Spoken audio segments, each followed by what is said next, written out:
Sports People Hawaii, brought to you by Jamba Hawaii, celebrating 20 years of blending aloha.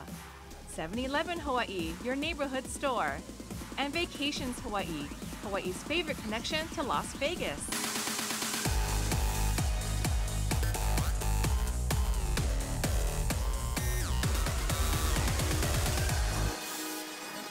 Aloha everybody, welcome to this special edition of Sports People Hawaii as we honor the newest inductees into the 2022 Hawaii Sports Hall of Fame. They are all legends, mentors, and champions. And we begin with legendary surfer and board shaper Ben Aipa. He may have left us, but his sons continue to carry on his incredible legacy.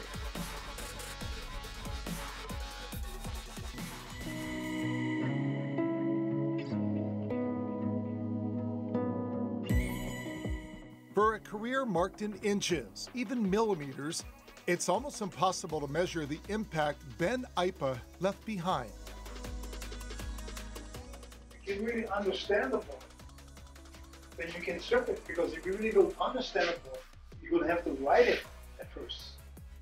When you ride it, you're not putting your full thing into it. When you surf it, then you're putting your whole thing into it.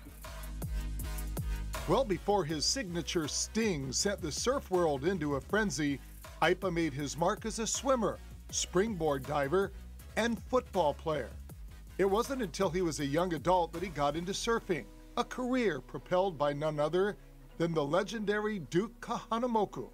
The Olympian's impact so great on Aipa's life that Aipa named one of his sons after Duke. And that's where his legacy now lives on.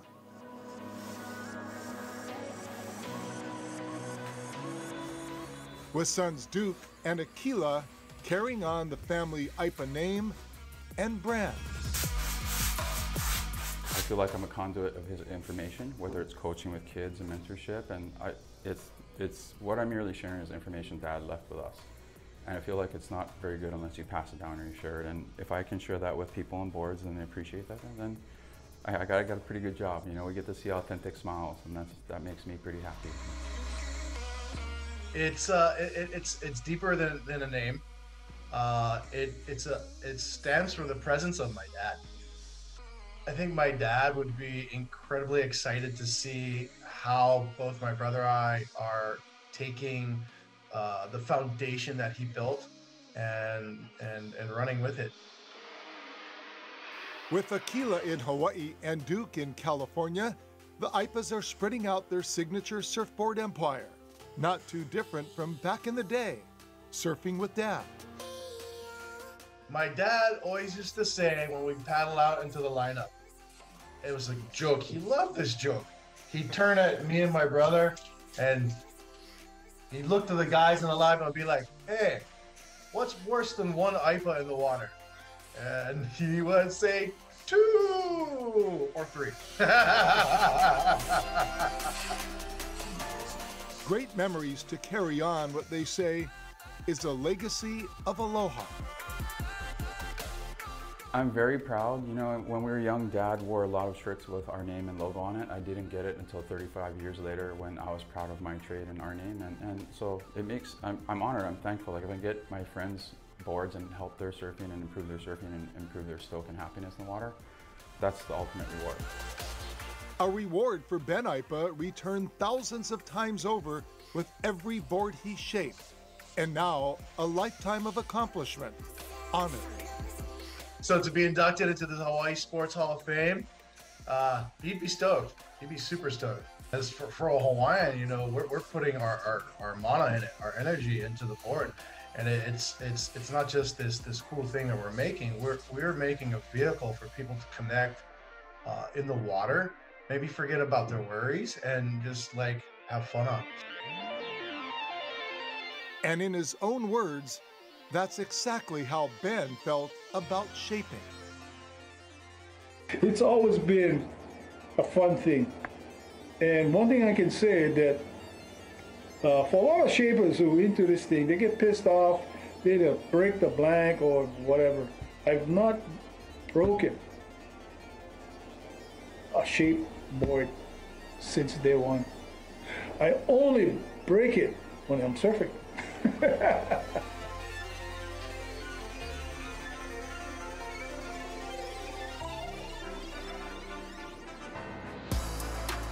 I'm sure Dad would be very proud. And when we come back, a world champion racquetball player and the father of drag racing here in Hawaii.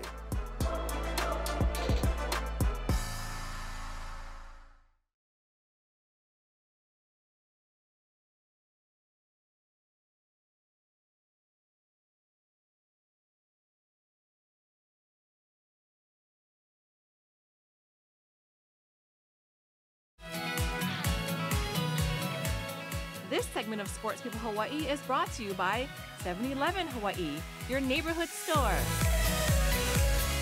Welcome back, everybody. Our next inductee into the 2022 Hawaii Sports Hall of Fame is a guy known best now for his boot camps. But back in the day, he was the best racquetball player in the world.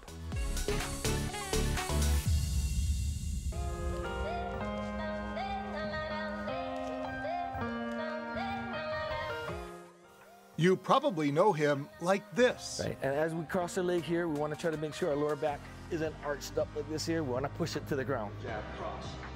Jab, But long before he made a name for himself as a top-notch trainer and owner of Egan's Boot Camp, Iain Inouye was a force to be reckoned with on the racquetball court. He was just a little kid playing racquetball. We played doubles together. Oh, I knew he was going to be the world champ. The professionals came to the Honolulu club to play a tournament. And that was our first view of professional racquetball players. And we watched them, and I watched him, and we played together, and I said, you can beat them easily. But the path to becoming a world champion wasn't as easy. I lost every single match trying to qualify as a pro, and I qualified as a pro and I couldn't win. And then I quit. I said, I'm gonna go back to school. I quit racquetball. And then I got no more than, I wanna say, a couple hours after I basically broke rackets on the sidewalk. I threw my racquetball stuff out of the house, and I get a call from the team coach, the U.S. team coach, and he goes, hey, Iain, do you wanna come out and be an alternate for the U.S. team? I go, for what? He goes, the World Championships. And I was like, huh. He goes, yeah, you're gonna be third alternate. And I was like, I don't wanna be third alternate. Like, I can't be the world champ being third alternate. And then my dad tells me, he goes, oh my gosh, I can't believe I raised such a punk. Everybody would have died to go, and you're not gonna go? And I go, well, I broke all my rackets. I quit racquetball. And he shook his head. And anyway, long story short, the coach said, there's a flight at, the U.S. Olympic Committee's got a ticket for you at the Honolulu airport. Just jump on that plane and get there. So I got there. By the time I got there, I was second alternate. Then by the next morning, we had practice. One more guy got hurt. So I was now the first alternate. And the morning of, one of the guys was sick. So I was actually the number 3 player on the team, which got me in. And, ended up winning. It was crazy. It was unbelievable how that all happened. Now, while there was a lot of chance that brought Iain to play in his first championship, winning was always in him. His positive attitude and, his fortitude to continue to train and try to just be the strongest and the most athletic and the most trained person is exactly what he did. He basically went from dawn till night and went to sleep early, training on the beach, swimming, biking, doing everything, basically cross-training himself to become the best. And moving up in the racquetball ranks, that's exactly what he did. And he didn't claim just one world championship title, he claimed a second. So that was, that is unreal, because I always wanted, I wanted to win something for Hawaii, and I always thought, man, this is good for Hawaii, and I always represented Hawaii, and I always lived in Hawaii, so I never did, transplant myself to go where all the best players were, because that's what everyone said you had to do. And I was like, nah, I can do it from Hawaii. And so I think that was the greatest thing, right? And the wins didn't stop there. Then came the Brazilian Jiu-Jitsu Championships and success in MMA, before bringing it all back home to help others in their fight to be fit. Being that I've always represented Hawaii, I've always been super proud being from Hawaii, and then being inducted into the Sports Hall of Fame in Hawaii is just unreal. Can't believe it.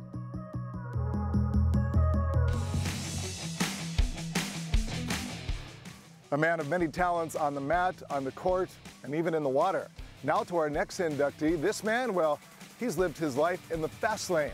Pretty much is the godfather of drag racing here in Hawaii. Inducted into the home state Hall of Fame, I think, Big Shaq. So I think it's quite an honor. For somebody who has literally lived his life in the fast lane, racing legend Roland Lin may not move as fast as he once did. But for more than 6 decades, he represented the 50th state on a national stage, while living his life at heart-pounding speeds. In 2019, the man well known as the father of drag racing here in Hawaii was recognized by the state of Hawaii for his contributions not only to racing, but for representing the state in championship fashion. Happened to be nominated to be in the International Drag Racing Hall of Fame. And I thought that was a big deal. But to me, this is a bigger deal. Liang's Hawaiian Top Fuel dragster swept the National Hot Rod Association's 2 national events in 1965. The same year, he left Hawaii for the mainland. And then he swept the same 2 national championships the following year. He says to be honored after all these years by the state he still refers to as his home means everything. Very humbling experience. Like I say, I was inducted into the International Hall of Fame, Drag Racing Hall of Fame. And this is just unbelievable to be recognized by the, I guess, where I was born and raised. He says when he looks back at those days as a child tinkering around with cars in the garage, he had no expectation of ever being a Hall of Fame racer, but he does say it was always his dream.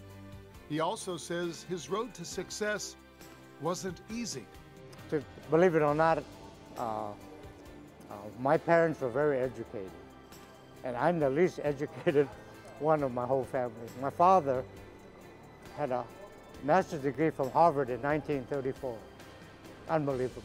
Owned his own insurance company, and I guess I'm the only son, so you know what that means in an Asian family. Anyway, but I guess I took my own path.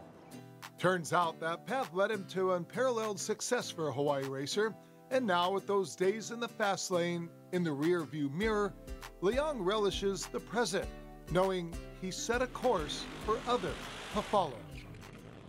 Seeing someone like him come out and do that, you know, started from Hawaii in the Kohuku days and went all the way up to the biggest races you can go to and around the world. That is awesome. I mean, hard to explain. I think that's great. You know, he's a legend of Hawaii, and he represented Hawaii very well. And even though he left the island home more than half a century ago to pursue his dream, Liang says he's proof you could never take the islands out of the boy. I heard through the grapevines, somebody said, he's not Hawaiian. How can we call his father Hawaiian? I'm 3/4 Chinese, 1/4 Hawaiian. So yes, I am Hawaiian, I guess, to represent the state. And I feel honored that they recognize me for this award. Yeah, I mean, to represent Hawaii the way he did is very well, and you know, something to be proud. You know, Hawaii is a small state, and to get come out of Hawaii and come all the way to the top, I think that was awesome. I mean, for the state to recognize me and what I did, I lived the dream. Who would know when I began way back in my late teens, early 20s, to go on this journey that it would last a lifetime. But here I am. I have a pretty good life.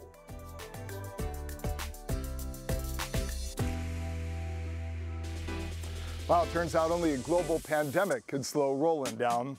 And when we come back, we check in with the greatest volleyball player ever from the state of Hawaii.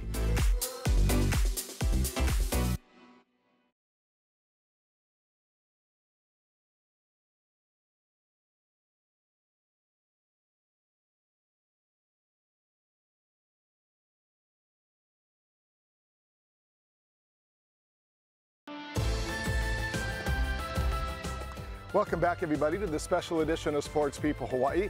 Our next inductee into the Hawaii Sports Hall of Fame is somebody who's just simply a champion. And if championships make you a winner, well then Tita pretty much writes the book on that.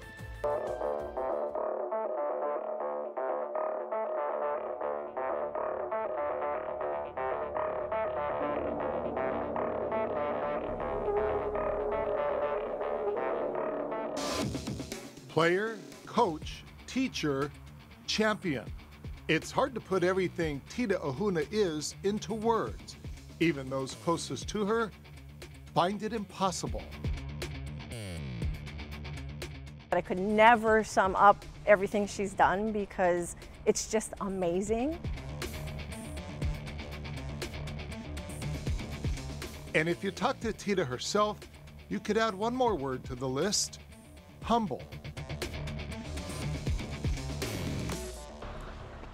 When I think about my career, I don't think about it as my win, or I think about it as, you know, the state of Hawaii, my teammates, everyone that contributed to our success. And I don't look at it as an individual kind of thing. Look at her accomplishments, and she truly stands alone. The only Hawaii athlete ever to win state and national titles as both a volleyball player and coach. And she's the only coach in NCAA Division II history to achieve a perfect 28-0 season. But ultimately, it's who she is beyond the court that sets her apart. Ever since I met Tita, I think the big draw for me is her, Tita, my sister, the person. Gives from her heart, makes everybody feel welcome. I've never seen her, you know, leave anybody out. Come, come. And that's just, you know, and when you get that and then you transfer that into skill, whether it be the player, the coach, the mom, the sisterhood that we have, it's just amazing. It's that side of her that I think for me, it just brings me to tears because that's her. She's just real and so genuine. Sincerova, Ahuna. Ahuna taps it down in the middle. She's always been amazing. I've learned a lot, so much from her on that, especially that aspect of bringing the best out of your players and having her players commit to whatever it is that lends to the success of the team. You know, she's a master of it, and with her passion and her loyalty and her commitment to her teams, it just, I mean, it makes her, she's just a winner. Ahuna taps it down in the middle. Now as a coach and athletic director at Punahou, with all the wins and awards, for Tita, it's something more. The mentorship, the opportunity to have them grow and develop as athletes, and as people. That's the main thing, as people. One of my highest priorities in coaching, it doesn't matter about the wins or losses, it's how far they get in life and how successful they become. That's the win. And as she joins the Hawaii Sports Hall of Fame, there's that word again, humble, that comes to mind. It's like when you play a team sport, it's not you individually that win the game. You need your teammates around, you need your coaches, administrators. They all support your journey as an athlete and to be successful. So initially I was like, oh my God, but it's an honor. It really is. I mean, Hall of Fame, geez. So I don't take this award lightly. It's for my family, it's for my friends, it's for the whole state of Hawaii. So this is their award.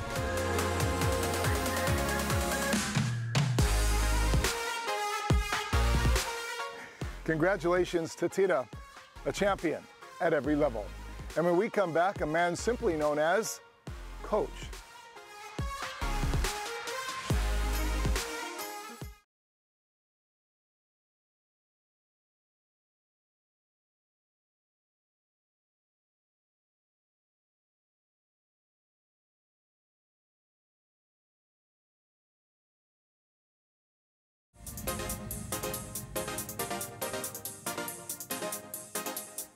Welcome back, everybody, to this special edition of Sports People Hawaii.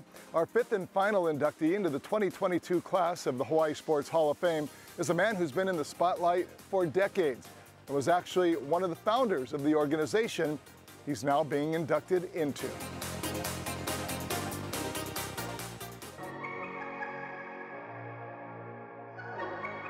He's known to many simply as Coach, but Dr. Larry Price is so much more.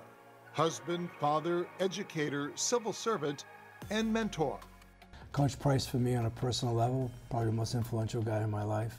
His decisions that affected me as a young person ended up affecting the whole course of my life. I don't think I'd be in the office of mayor as mayor today if it wasn't for Larry Price.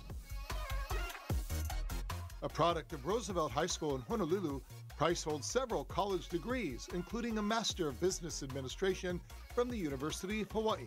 He also earned his doctorate of philosophy from USC and completed postdoctoral work at Stanford. Sports is an important part of education. Even though they might not know it while they're participating, they're earning some valuable lessons about what it takes to succeed in today's competitive society. Competition is something the coach understands all too well.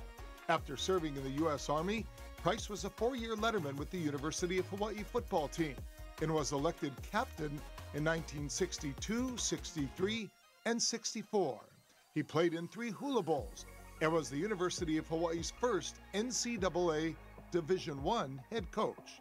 More recently, he spearheaded the efforts to get high school football into the homes of thousands of Hawaii residents statewide on OC16, where he gained even more notoriety with an entirely new generation of fans with his trademark and fan favorite K-word.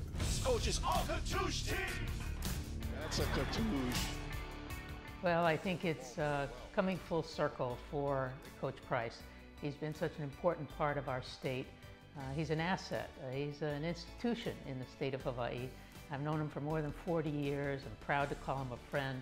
And I think tonight's recognition is maybe a little bit overdue, but very welcome.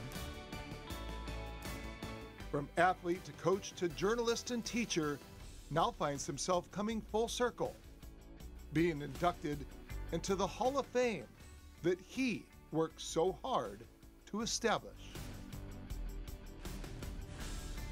Well, you know, I think back in the Roman Empire, they used to talk about the Renaissance man, and Coach Price is a Renaissance man. I mean, he's just about everything you would expect somebody to be. And when I knew him in his younger years, he was really a force of nature. He was really unbelievable, a hell of a football coach, very inspirational, but very knowledgeable. And so many of the games that we won during those years, and we won a lot, had everything to do with his coaching ability.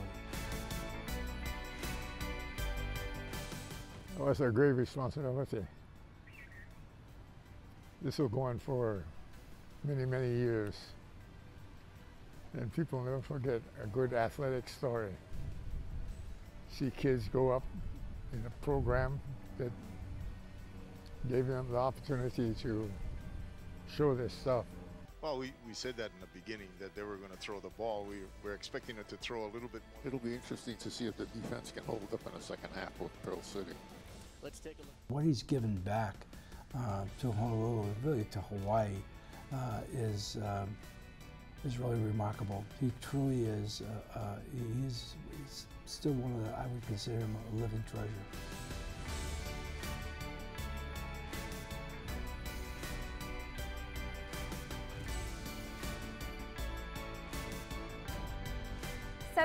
Hawaii congratulates all 5 of the newest inductees into the Hawaii Sports Hall of Fame. More than champions and pioneers, they were and are leaders, teachers, and mentors who represent the best of us and now serve as role models for Hawaii. We thank you for your contributions and we honor you for everything you've done to make Hawaii proud. Congratulations and well-deserved for my buddy, the coach, and to all the inductees into the class of 22 Hawaii Sports Hall of Fame. For Sports People Hawaii, I'm Howard Deshevsky. Thanks for joining us, and aloha.